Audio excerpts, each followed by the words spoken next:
Damn. I just seen Blade Runner 2049. I'm a huge Blade Runner fan. I think I watched it. I watched the first Blade Runner for around 12 or 13 times a few years ago. I didn't see it on the theater back in the day, but I saw it on DVD, Blu-ray, VHS. Yeah. So yeah, it was a very long time, few years ago. I still saw the director's cut version, the original version, and the Blu-ray version, the new one. So yeah, so huge Blade Runner fan. And Blade Runner 2049. This is just for the new viewers, or the new kids who doesn't know anything about Blade Runner and who are willing to watch it. So yeah, if you're a Star Wars fan, and you think that Star Wars is probably the greatest sci-fi movie of all time, if that's how you think, or maybe if you're a fan of Matrix, Star Trek, or even that crappy Avatar shit, and the Hunger Games, Hunger Games is like a sci-fi dystopian movie, still sci-fi, even if it's a copy of the Japanese novel and manga Battle Royale, a rip-off technically. So yeah, if you think that those movies, those even Guardians of the Galaxy, those crappy, color-read type of sci-fi movies, just full of action and crap, you should not watch Blade Runner 2049. You should not even watch the original one, because you will not like this type of noir, this type of detective story, this sci-fi detective fantasy story. Because when I was watching 2049, it was funny that, because at the back of the theater, someone was already sleeping and snoring, so we were all laughing in the theater. So yeah, if you're into like those Star Wars movies, those action sci-fi movies, those Guardians of the Galaxies, you will not like Blade Runner 2049 or even the original Blade Runner. But if you're into art, photography, cinematography, a film enthusiast, or if you are an art enthusiast, or even if you are a fan of like games like Deus Ex, or if you like Japanese manga or anime, you will definitely need. You probably already watched it anyway, but yeah, so you will definitely like Blade Runner 2049, even the original one. So technically, you need to be some sort of like an art type of viewer or a fan in order to like this type of movie. So before we do a little comparison between Blade Runner, the original one, and Blade Runner 2049, and who's best or who's better. But yeah, so we'll first start with the story. So just a basic summary. So you got that Officer K, or Detective K, played by Ryan Gosling. He discovered the bones of Rachel, the experimented replicant or android, and Detective K thinks that he also dreamt about it, but he doesn't know that it was already programmed in him. He thinks that he's the child of Rachel. This is also good because in the Blade Runner universe, they can't reproduce children, but there's a certain abnormality with Rachel because she's an experimented replicant. So yeah, so Ryan Gosling goes all this detective stuff. He does all this detective stuff, taking information and learning that if he's really the child of Rachel and Deckard. So that's the basic summary of it. For the look and pretty much the entire graphics of it's so beautiful. How the way they made this movie, it is very, very, very beautiful.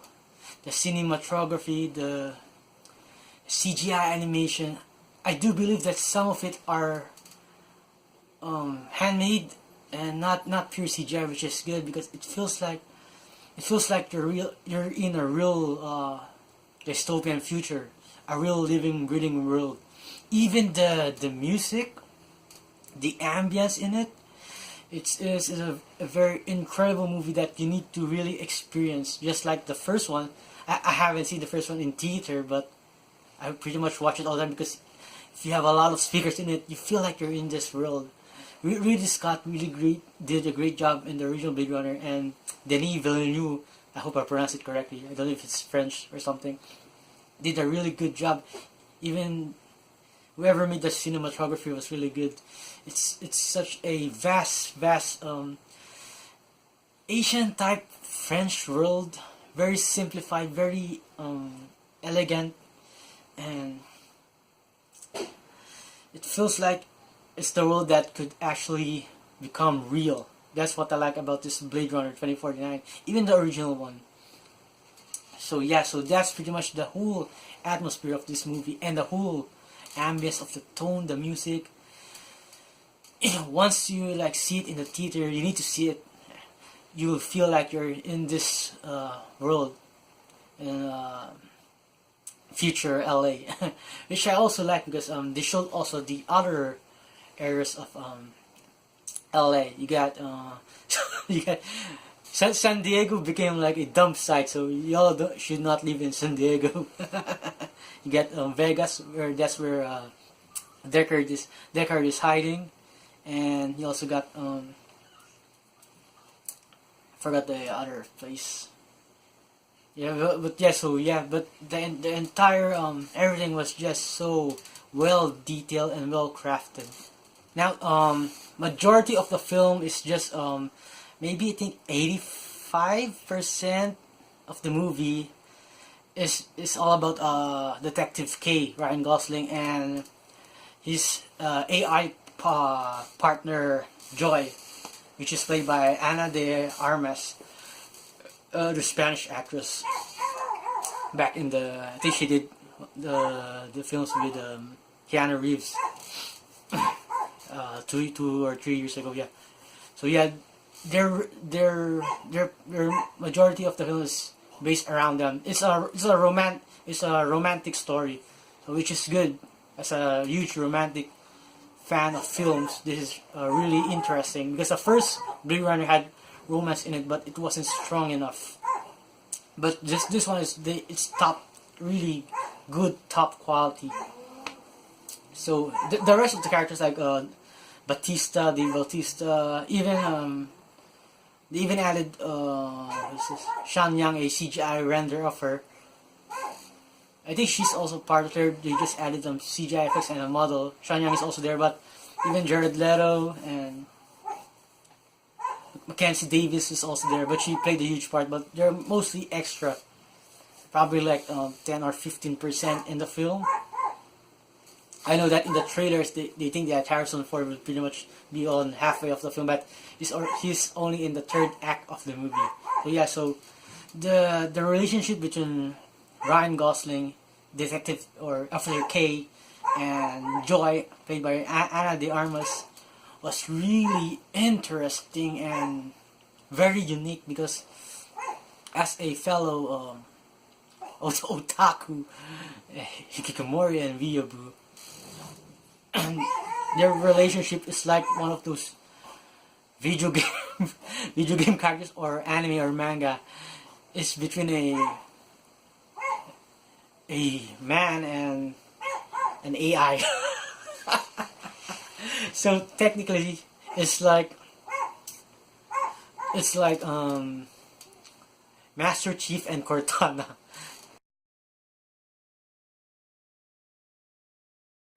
That's what's interesting about this. I thought that Joy, the AI Joy, wasn't. I thought she was human, but I didn't know that she was just in the movie as an AI character.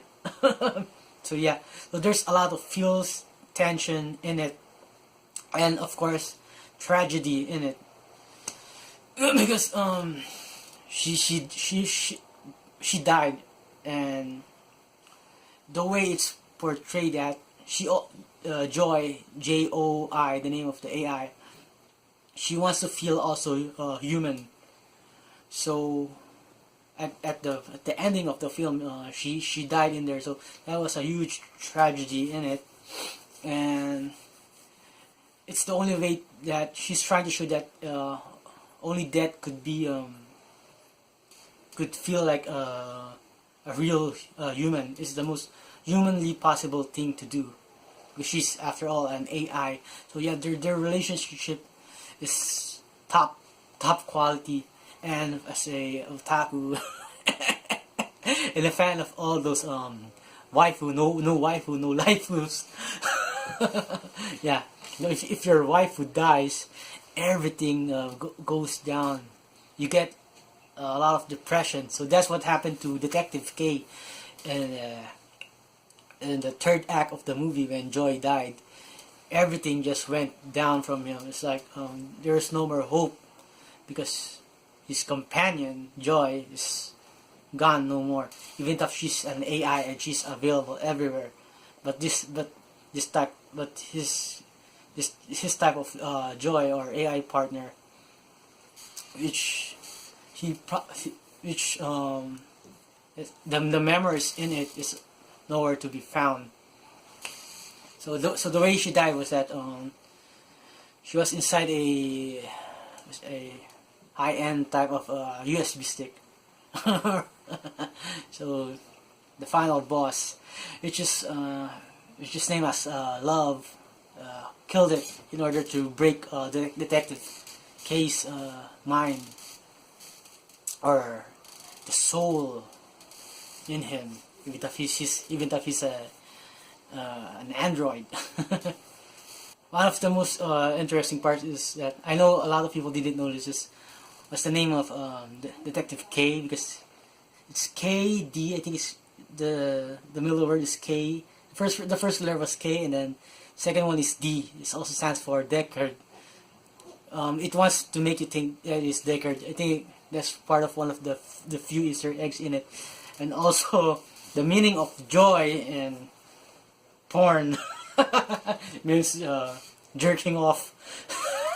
So that's one of the few funny Easter eggs. I also want to talk about the ads for this. I'm glad that Atari is back. I saw it in the trailer, but there were just too many stupid Sony logos. I know it was it's owned by Sony, but yeah, there's just too much, too much Sony logos. But yeah, there's not enough of fight scenes, but it was pretty good. It was very what's this, technical and accurate. The fight scene was just like boom, bam. It was just really fast. But there was a fight scene between Detective K or Officer K and Rick Deckard, Harrison Ford, which is good. They were fighting in they were in Las Vegas, so they were fighting in a digitized show. It was one of the most unique thing in a fighting movie, because in a Vegas show it's always loud and noisy, but here there was no sound. It was broken because it's old. But when you see them fighting with the digitized characters on the back, and Elvis, the digitized character of Elvis also, there was no sound, but while you're watching it, you feel like there's sound in it. So it is very technical and really unique if you see it. So that's one of the good parts. And the sex scene also between Detective K, Joy, and Mackenzie Davis, played as she's playing the character named Mariette. Yeah, they did a threesome. So what happens is that Mariette and Joy, they like sync to each other, because since Joy is an AI and Mackenzie Davis is I don't know if she's definitely, she's replicant. So they like sync to each other. It's hard for me to explain it, but it's like they combine but not really, but not necessarily combined, but it's just like two, let's say two PNG files put together. It's hard to explain, yeah. So is one of the most unique sex scenes in movies, probably the most unique, and it will definitely be copied by a lot of maybe video games or manga or anime. But yeah, so that's one of the most original scenes that I have ever seen, and also the fighting. So they did a good job. The romance and the fight scenes was really good, even though there wasn't a lot of fight scenes in this movie, which is good. It's because it's a film noir. It's a detective story. So for comparison of the two, so which is still better? It's still the original Blade Runner is still much better because it had something fixed in it. It had like a how should I say it? It had something that's very unique in it. But they're both good. But it's got to do with the antagonist of the original Blade Runner. He's like always there to catch you. There's a certain balance between the protagonist and the antagonist. In here, since it's mostly about in Blade Runner 2049, it's mostly about Detective K searching for if he's a human, half human or something. The problem in this 2049 movie is that the enemy named Love, it's not a strong character as the first Blade Runner movie, as the first enemy in Blade Runner movie, and she's the enemy, but she's just like a follower of Jared Leto, who is Wallace, the owner of Tyrell, the new owner of Tyrell. So there's no balance between the main character and the enemy character, because the enemy, they don't show them that much. She's only there to like follow the rules of Jared Leto, Wallace, and there wasn't any memorable fight scene. It was pretty straightforward. They were fighting in the water, so Detective K or Officer K just drowned the enemy named Love, and that's about it. So nothing too complex. It was just a very weak type of antagonist in it. But here's what's good about this movie, because it's a very different type of film, a very unique type of film, and a very artistic type of film. And Blade Runner, the original, is also a very unique type of movie, a very different type of movie, and a very different type of artistic type of movie. So both of them are different, but they're still both fantastic. If the original Blade Runner is a 10, this is also a 10. So it's either it depends on the fan who watches it. Some say the 2049 is much better, or the original is much better. Even the anime version is also really good. I wish that was 2 hours. I know some people complain that the 2049 is 3 hours long. Well, it's fine. You get your money's worth. It's if you still don't like the franchise, you should not watch this type of movie because there's a lot of talking in it. But yeah, so both films, both Blade Runner films are very different, which I'm glad they did, because I don't want to see another. It's usually if it's a sequel, they'll just flood it with a bunch of bullcrap in it, like the superhero films, the Star Wars films, the Star Trek films, and they're just adding all this bullcrap that would reach for another sequel, and then they're gonna add another bullcrap, another bunch of hullabaloo in it, and then you end up with what? Crap. And a low Meta rating score, and a low Rotten Tomatoes score. but for the mass audience, that's what they like. But yeah, so I'm glad that this is a very different artistic style film. It's the Mad Max this year, definitely. This movie is for like, it has the category of the Mad Max, the Godfather films. It's already there.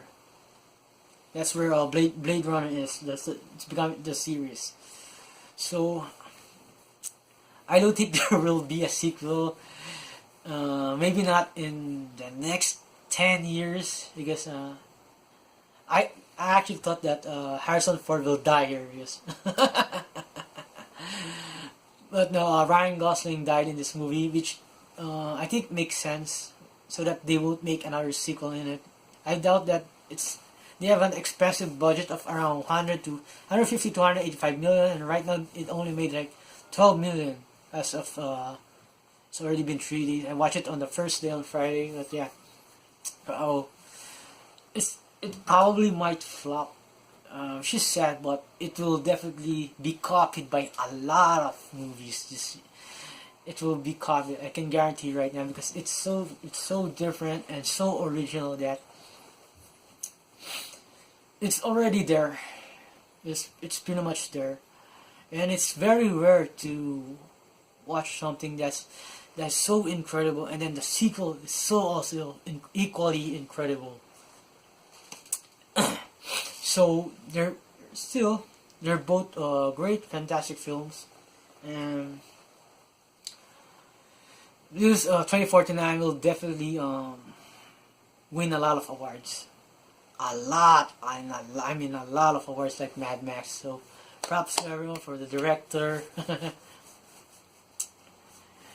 I'm glad that they got Denis Villeneuve. I hope I pronounced it correctly. It's the guy who made Arrival, which is a really incredible and unique type of alien film. So yeah, so Blade Runner 2049. And what else can I add? Oh yes, the ending was it's like at the beginning of the part. I think one of the characters, the leader of the replicants, told Ryan Gosling that the only way for a replicant to be human is that to give sacrifice of oneself. It's the most humanly thing possible to do. So Ryan Gosling died in the ending. Detective K died in the ending, and as he died, he was in the stairs, lying down. He was looking up the sky. It means that the snow was falling all over him, and the way it's portrayed that he has become human already. So that's how they're showing it. But it's still a robot. But yeah, so he became like more than human, if I understand it correctly. So yeah, so that's and of course Harrison Ford went to see his child and the kid, the one who creates the memories for the replicants. This is really interesting. She was holding these trinkets, and she was very creative, and yeah. So that's part of the twist of the story. It's the fact that the leader of the replicants actually hid Harrison Ford's kid in a bubble, so that she would be well protected. So the kid is in charge of the memories for the whole replicants. They think that they have a childhood or something. So yeah, what a very interesting story. I read the summary of the fourth book, the Blade Runner books, and they said that it says there that the next character would be a female Blade Runner named Iris, which is interesting. I think it's written already by a different person. I'm hoping that they could do that, because this is pretty much Blade Runner, the original Blade Runner 20 and Blade Runner 2049. That's already done. That they don't need to add more to it. I know some people think that it's building. There's a certain build up for the rise of the replicants. They're gonna go to war with the humans, but no, I think that's just different. But yeah, it ended really good, and I'm hoping that they could make the next one, the fourth book, the Iris film, equally as good as this one. So yeah, so I'm hoping that they could do it in the next 20, not I hope it's not 30 years, at least 10 years or something. Yeah, so yeah, Blade Runner 2049, definitely best probably. I've seen a lot of movies this year. It's it, and it's definitely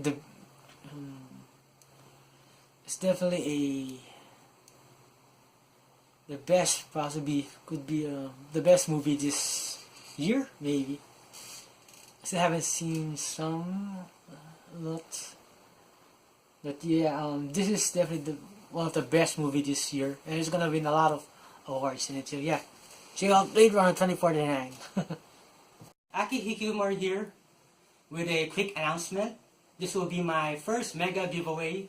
All you need to do is subscribe to my channel, and once we reach a goal of 100,000 subscribers, one lucky winner out of the 100,000 subscribers will get a chance to win a Nintendo Switch and Zelda, ARMS, and Splatoon 2. So please click that subscribe button and get a chance to win all these awesome prizes.